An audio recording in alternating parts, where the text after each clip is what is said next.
Assalamu alaikum wa rahmatullah la famille. Aujourd'hui nous allons parler de l'enterrement du prophète Muhammad, paix et salut sur lui, qu'Allah l'accorde le plus haut degré du paradis, au nom de Ya Rahman et de Ya Rahim. Bismillah, on rapporte que ce fut le mardi à l'heure de la prière de midi qu'on procéda à la locution funéraire du prophète mort le lundi.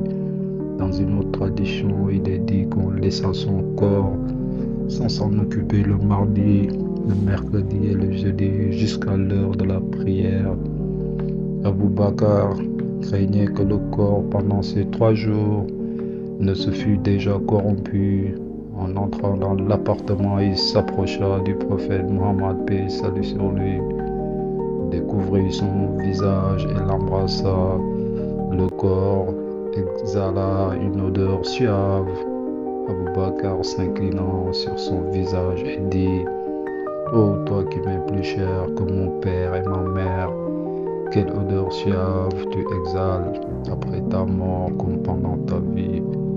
Ensuite Abu Bakr dit: J'ai entendu dire au prophète Muhammad, paix et salut sur lui, que ce sont ses proches parents qui doivent le laver. Il fut donc appelé Abbas et Ali. Abbas et ses 2 fils, Fadl et Khutam, et Ali étaient arrivés.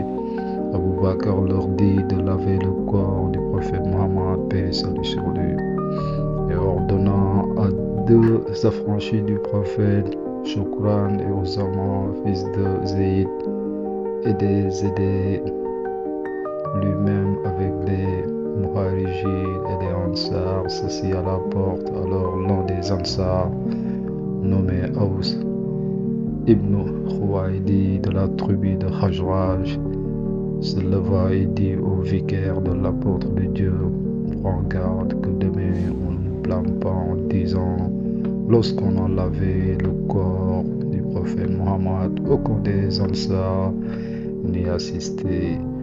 Ne nous refusez pas donc cet honneur et envoie l'un de nous y prendre part. Aouf avait été l'un des combattants à la journée de Badr. Abu Bakr lui répondit: Vas-y toi-même et aide à laver le prophète. Sallallahu alayhi wa sallam. Aous entra dans la maison. Ali plaça le corps du prophète Muhammad, paix et salut sur lui, sur la table, sans lui ôter l'habit qu'il portait au moment de sa mort, et versa entre l'habit et le corps l'eau que Shukran et Osama lui présentaient.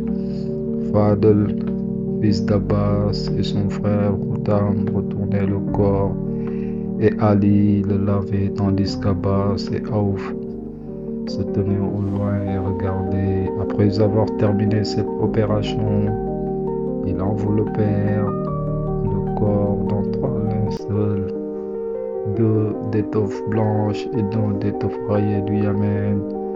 Tous 3 non cousus le recouvrèrent de parfums et accomplirent toutes les opérations en usage pour l'assouplissement des morts. Ensuite, on fit venir un Ansar appelé Abu Talha, et de son véritable nom, Yazid ibn Shuaïl, le fossoyeur des habitants de Médine, afin qu'il creusât la fosse. Les avis furent partagés sur le lieu où l'on devrait faire la fosse. Les uns voulaient la faire creuser dans la mosquée, et les autres prétendaient qu'il fallait enterrer le prophète à Baqi, le cimetière des musulmans. Alors Abu Bakr dit: J'ai entendu dire à l'apôtre de Dieu qu'un prophète doit être enterré à l'endroit où il a rendu l'âme. En conséquence, on déplaça le lit sur lequel il était mort et l'on creusa le sol à cet endroit dans l'appartement de Beit Aïchati, en attendant à la mosquée. Lorsque la fosse fut terminée, on plaça le corps au bord de la tombe, et le peuple vint par groupes successifs pour prier sur lui, sans que personne présidait. Après, tous les Muhajirs et les Ansar, les femmes et les enfants se présentèrent et prièrent également. Et la journée entière et la moitié de la nuit se passèrent ainsi. On enterra le prophète à minuit. Quelques-uns disent que la locution funéraire et les prières eurent lieu le mardi et l'enterrement dans la nuit du mercredi. D'autres disent que ces cérémonies eurent lieu le jeudi et la nuit du vendredi.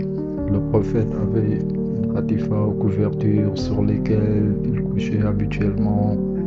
On nomme ratifa en arabe une couverture tissée de poils de chameau, aussi épaisse et même plus épaisse qu'un tapis de marfour.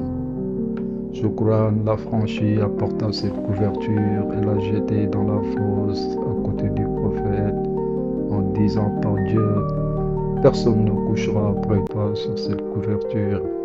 Ali, Fadel, Khutam et Shukran descendirent tous les quatre dans la fossée autour de laquelle se présentaient les musulmans. Ali remonta le dernier, ensuite on la combla de terre. Mughira ibn Shuaib était l'un de ceux qui avaient été au bord de la fosse. Il prétendit entre guillemets plus tard qu'il avait été le dernier qui avait vu le visage du prophète dans la fosse, que lorsque Ali, en étant remonté et qu'on voulut la combler, il avait laissé tomber son anneau et qu'il avait crié « Ne jetez pas encore la terre pour que je cherche mon anneau ». Il était descendu dans la fossée, il avait découvert le visage du prophète Mohammed, paix et salut sur lui, qu'il l'avait regardé puis qu'il l'avait couvert et qu'il était remonté sans se soucier de l'anneau. Entre guillemets, l'interrogea sur ce fait. Ali dit « Mughira ment, il n'aurait pas osé faire une chose pareille. Les traditions ne sont pas d'accord sur l'âge du prophète Mohammed au moment de sa mort. Les uns disent qu'il avait 63 ans et qu'il avait reçu sa mission à l'âge de 40 ans, qu'après cela il avait vécu encore 13 ans à la Mecque et à 10 ans à Médine. Cette tradition est la plus authentique. D'autres prétendent qu'il avait 65 ans, mais cette tradition n'est pas exacte. D'autres encore disent qu'il avait 60 ans lorsqu'il mourut. Cependant, toutes les traditions sont humainement d'accord sur les points suivants: que le prophète vint au monde un lundi, que le jour où, après la reconstruction de la Kaaba, lorsqu'il était âgé de 16 à 17 ans, il fut chargé de poser de sa main la pierre noire à sa place. Sur le mur du temple était également un lundi. Il effectua sa fuite de la Mecque à Médine. Un lundi qu'il arriva à Médine le lundi et qu'il mourut le lundi. C'était l'enterrement du prophète Mohammed alayhi salatu wa salam, qu'Allah lui fasse miséricorde, miséricorde, miséricorde. Amin, amin.